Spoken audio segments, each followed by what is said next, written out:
Regardless of where you live, the work you do, or the culture you embrace, life needs to be your joy. Hi, and welcome back. This is Chapter 3 of A Year at Mission Hill. Truly hope you've been enjoying this series. This is one of my favorite chapters. It's about motivation and sparking interest. During a debate on humanity and spirituality, the Dalai Lama was asked what surprised him most about humanity. He replied, man, because he sacrifices his health in order to make money. Then he spends his money to recuperate his health. He is so anxious about the future that he doesn't enjoy the present. The result being that he doesn't live in the present or the future. He lives as if he is never going to die, and then dies having never really lived.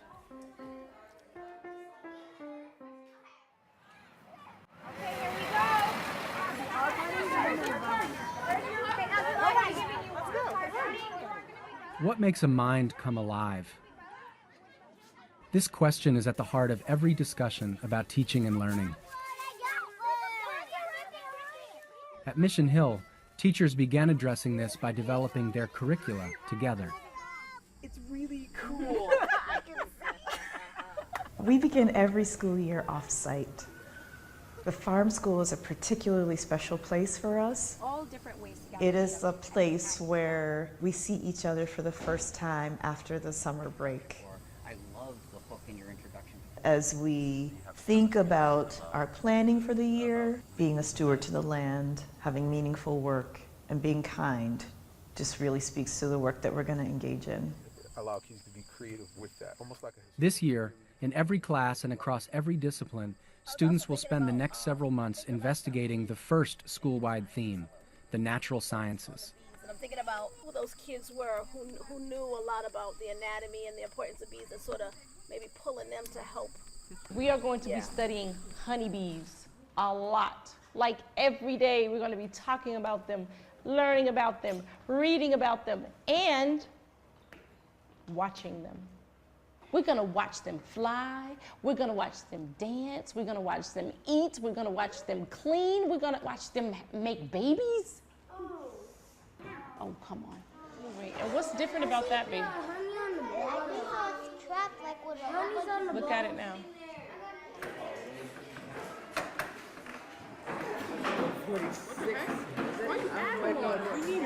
Does cup have mass, you think?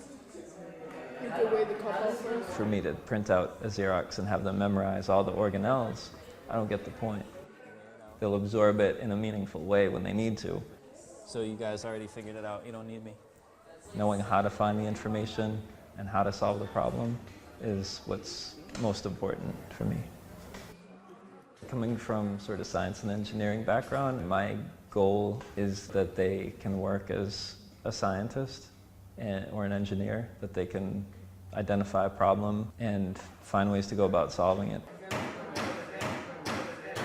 You guys all know about Genera's beehive. One thing we talked about was building a raised platform.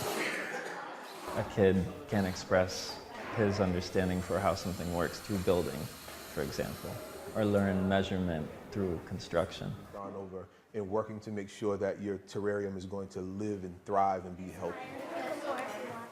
I think the next one's going to be 6.5. You always want to support it with some evidence, right? So that's one of our habits of mind. Russ, so what's the evidence? You can't just say, because I'm Russell and I say so.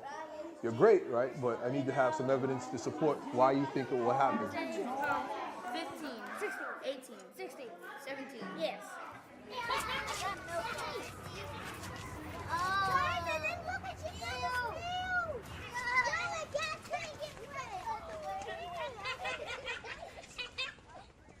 I don't know if milkweed's poisonous to stale stuff, but you know who loves milkweed? Yeah. Who? Butterflies. Yes, that is correct. Are you given hugs? When you break it, it has a white thing on it. Oh, that's poison? That looks like milk, and it's poisonous for a lot of animals, but not for the monarch caterpillar. You are going to work with the scientist sitting next to you to look really carefully at the seaweed that I give you.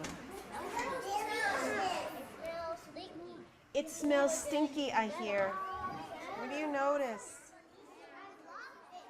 Each group has already sat down and thought about the things that you want to teach people at the Bee Fair. Now it's time to start doing some work to make that happen. What about global warming? Raising temperature can mean that there is less water and food available for bees. Malik and Angel came up with a couple ideas. You could draw a poster of the anatomy, right, of the bee's body, or you could do it with clay. Clay. Clay, what about you? Paper. Different people need different things. If we want children to be inventors, we have to give them opportunities to invent. If we want them to be artists, and we then create lots of opportunities for them to create art. If we want them to be problem solvers, we give them moments of independence to figure out things for themselves. Every year, students get to go to the farm school. Our oldest students spend 2 nights.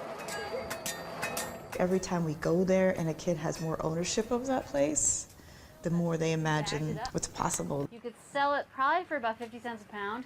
You could sell poop for 50 cents. Yeah! Some of us need to move to learn best. All right, so. Some of us need our fingers to touch and our eyes to see. Some of us need time alone, and some of us need to talk with others to spark our ideas, draw conclusions, or see the world differently. What sorts of relationships characterize a school in which everyone, child and adult, is on an active learning journey? Now, go into neutral. Tune into the next episode of A Year at Mission Hill to meet Jaden and see the ways in which one young mind has come alive. We should be teaching children how to think and what the world has to offer them. If you would like to explore further, watch The Surprising Truth About What Motivates Us. In this RSA Animate video, best-selling author Dan Pink illustrates the hidden truths behind what really motivates us. Read How to Plan a Project. In this article from EdUtopia, you'll find out how to create meaningful, engaging, and challenging project-based learning experiences for students. Listen, Expanding Boundaries in Prison. In this unforgettable audio essay, Dwayne Betts shares a surprising source for his most powerful learning experience, the confined space of a prison cell. And do. Design a positive school culture. Laura White of the Ashaka Foundation, a nonprofit organization in Arlington, Virginia that supports social entrepreneurs, outlines the work of a school in California that has figured out how to foster empathy, teamwork, leadership, and problem-solving skills in its students. Tune in next time for Chapter 4 of A Year at Mission Hill.